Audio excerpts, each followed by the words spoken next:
దేవుని నామానికి వందనాలు. కూడి వచ్చిన మీ అందరికీ స్తోత్రాలు. ఈ అవకాశం ఇచ్చిన పరిశుద్ధాత్మకి వందనాలు తెలియజేస్తున్నాను.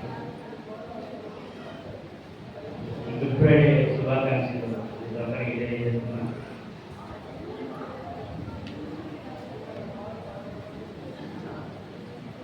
శిలువలో పలికిన యేసుక్రీస్తుని 4వ మాటగా నేను చెప్తున్నా. ఇంచుమించు మధ్యాహ్నం 3 గంటలప్పుడు యేసు ఏలి ఏలి లామా సబక్తాని బిగ్గరగా కేక వేశాను. ఆ మాటకు అర్థం, నా దేవా నా దేవా నన్నెందుకు చేయబెట్టుకొని అర్థం. నా దేవా అని సంబోధిస్తూ ప్రార్థిస్తున్నాను. యేసయ్య పాపం చేశాడని కాదు, కానీ పాపం మన కొరకు పాపం చేయని ఆయన మీద శిక్ష మోపడినప్పుడు తండ్రి చేయి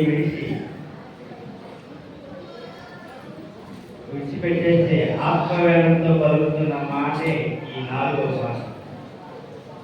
పాపం ద్వారా మన తండ్రి దేవునికి దూరంగా ఉన్న మనలను దగ్గర చేయటకు ఆయన తన తండ్రి అలవాటును అనుభవించాడని మనకు అర్థమవుతుంది. నేను ఒక విన్న చిన్న సంఘటన చెప్తా.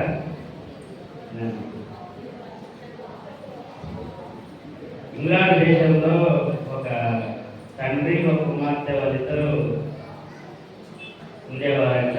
వారు తండ్రి జడ్జి, ఆమె 15 సంవత్సరాలు ఎవరు కాదు. అయితే వారికి ఒక కారు ఉంది. ఆ కారు రోజు స్కూల్కి వెళ్తా, ఆయన చేసి అక్కడికి న్యాసానికి వెళ్తా అలా ఉండేవాడు. అయితే ఒకరోజు కారు బయట ఉంది. కుమార్తె వచ్చి కారు తీసి కూడా కారుకే ఉన్నాయి. ఆయన లోపల ఉన్నాడు ఆ జడ్జి. అయితే ఇంకా ఈ కుమార్తె కారు తీసి ఉన్నాయి అని లోపలికి కారులోకి ఎక్కి డ్రైవింగ్ చేయడానికి ఇంకా రెడీ అయ్యి స్టార్ట్ చేసింది. స్టార్ట్ చేయగానే తండ్రి చూసి తన కుమార్తె కారు స్టార్ట్ చేసినానని చెప్పి పరిగెత్తుకుంటూ బయటకు వచ్చేసాను. ఈలోపు స్టార్ట్ చేసి ముందుకు వెళ్ళిపోయాను. అయితే తండ్రి ఆ కారు బ్రేకులు ఫెయిల్ అయినాయని దాన్ని బయట పెట్టాడు అనమాట. తను ఎంత క్యారీ చేసినా కానీ ఆ కుమార్తె ఆగలే, వెళ్ళిపోయింది.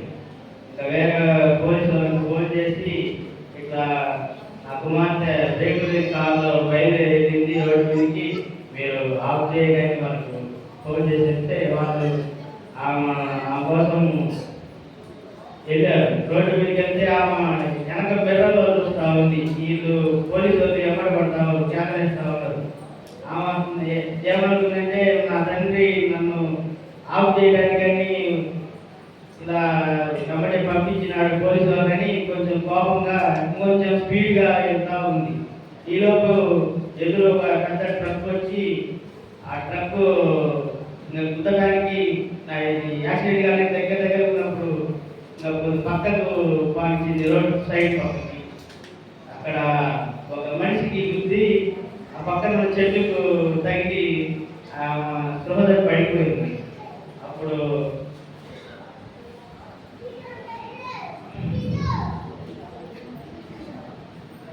స్పృహ పడిపోతే ఇంకా ఆమెని ఒక 2 రోజులు కోమాలో ఉన్నాక బయటికి హాస్పిటల్ తీసుకుని వచ్చారు. బాగానే ఉంది.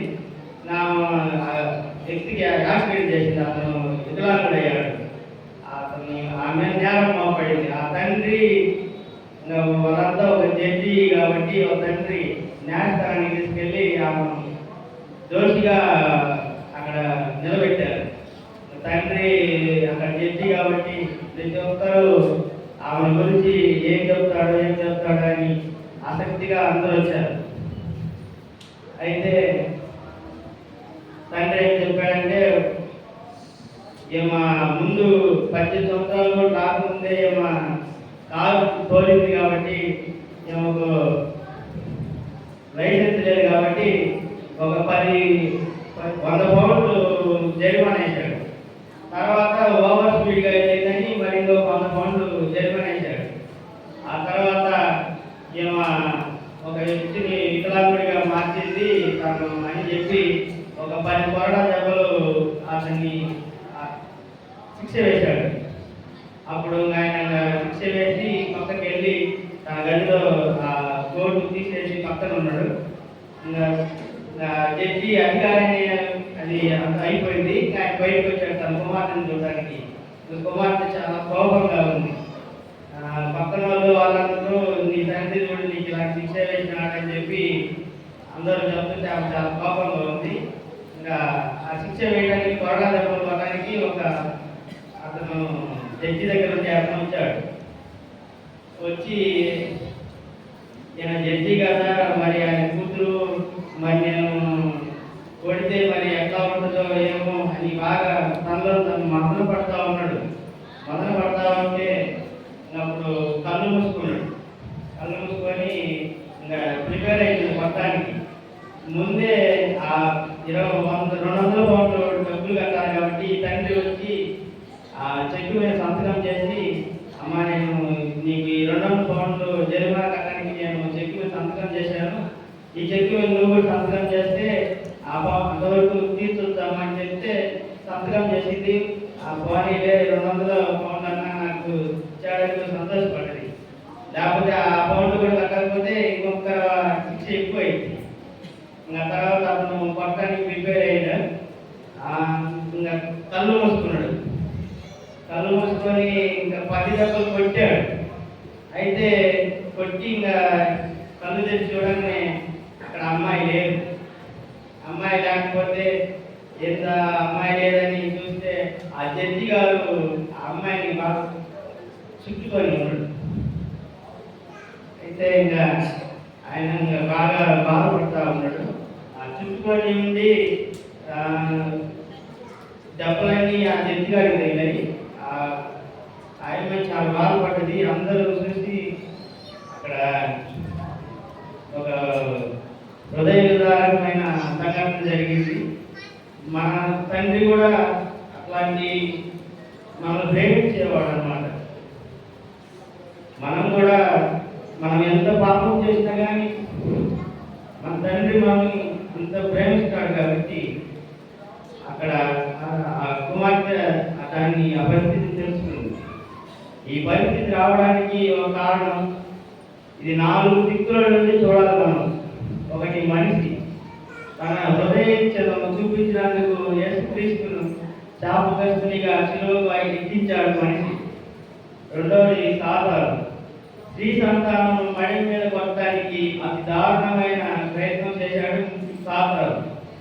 మూడవదిగా క్రీస్తు, నీతిమంతుడై ఉండి అవినీతి పరులైన మనలకు తండ్రికి దగ్గర చేయడానికి శాపగ్రస్తునిగా శిలువలో మరణానికి ఇష్టపడ్డాడు మన తండ్రి క్రీస్తు. మరి తండ్రి అయిన దేవుడు ప్రేమ, పవిత్రత, నీతి చూపించడానికి తన ఉగ్రత కుమారుడిపై చూపించాడు తండ్రి. ఈ చిన్న మాటలు దేవుడికి